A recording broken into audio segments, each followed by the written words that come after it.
Hey guys, I'm Anna, and today I'm going to show you how to fix Garmin Connect mobile app not loading. So first of all, you need to head over to your device settings.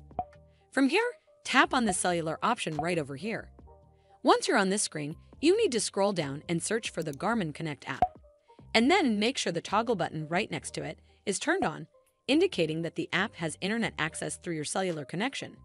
This should fix the Garmin Connect mobile app loading issue. But if it doesn't, then you need to make sure you're running the latest version of the app.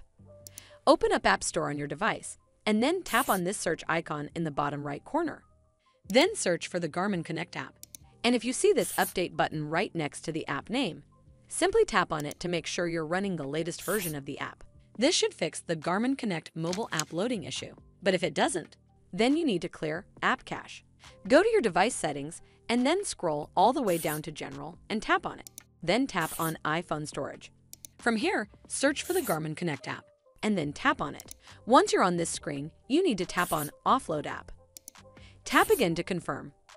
It'll take a bit for processing, and then a Reinstall button will show up. Simply tap on it to reinstall the app. This should fix the Garmin Connect mobile app loading issue. But if it doesn't, then you need to completely reinstall the app. Follow the on-screen instructions to navigate all the way to the app page. Once you're on this screen, tap on Delete App to uninstall the app from your device. Once uninstalled, you need to open up App Store and then search for the Garmin Connect app right over here in the search bar. And then click on this Get button to install it back on your device. Well, that's how you fix Garmin Connect mobile app not loading.